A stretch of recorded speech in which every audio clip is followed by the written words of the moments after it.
and that's any kid from New York, New Jersey, Connecticut, Pennsylvania, even Massachusetts, who goes to college.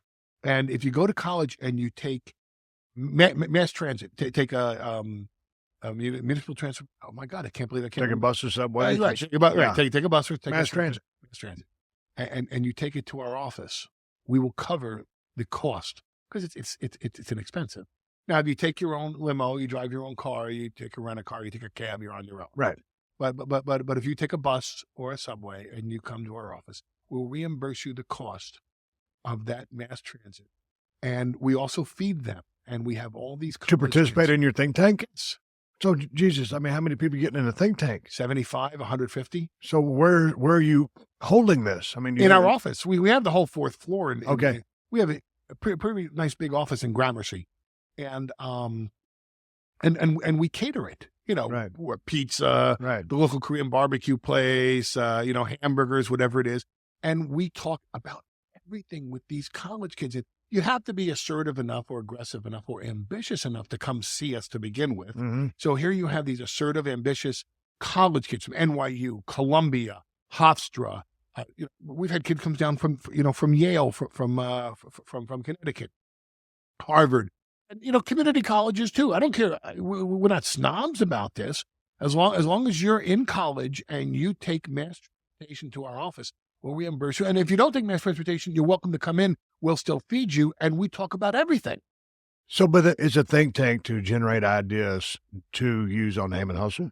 Think tank is generate ideas to do anything. Anything. But then, someone comes down from Yale. They come up with a big idea. It's your property. You own it. We discuss it with them. If they come up with a big idea, we will sign them to a job. Right. And we will develop their concept. Or we don't just steal these kids' concepts. Right. Number one, despite the character I play on TV, I do have some sort of ethics. Number two, my partner is so freaking ethical. He drives me crazy. Number three, who needs to be sued? Right. So, and plus, if a kid comes up with the next big idea, I want that kid in my fold for the next 10 years. Right. Why would I want to cast out the next Steve Jobs or the next Bill Gates?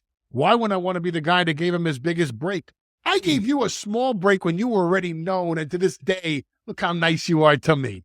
I gave CM Punk a break when he first came to WWE, and when I came back and I had no one to work with after Brock took a hiatus, look at the work we got to do together. I gave Brock a break, and he was in the same company as I was. It was my job to give breaks to people, but I gave Brock a little bit more of a break than the other producers or the writers would do, and I've been riding his coattails for 12 years off of it.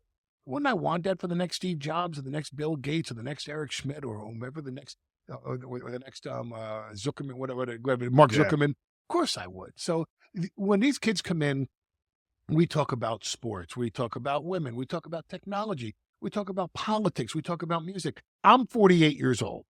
Where do I get a youthful idea? Well, my daughter is 11 and far hipper than I am. And my son is 9 and far cooler than I will ever be. So I get ideas from them, but how am I going to tap into the 20-year-olds? Where is the future? Hey, is the BlackBerry or the iPhone going to make it? Is our podcast the future, or are YouTube videos the future? Exactly which way would you position it? What's the buzzword that makes people understand I'm a 48-year-old geezer? And what's the word that makes them think, yo, man, this dude has his finger on the pulse? And that's what I want from these kids, because I listen to them talk and I go, okay, that's how I can sound cool, right? Yeah, man, say this word and they'll think you're with it. Oh, cool. Okay. So how much of your time does this take with your schedule being on the road? Again, we only get to do it now about every 6 weeks. So that's the think tank. I'm talking about, just your involvement doing your thing with Heyman Hustle. Oh, Heyman Hustle is a daily enterprise for me. I mean, we keep that website flowing as much as we can with as much content as we can. I wish I had time for far more content, but I make sure that everything that's on that site has a purpose and a strategy.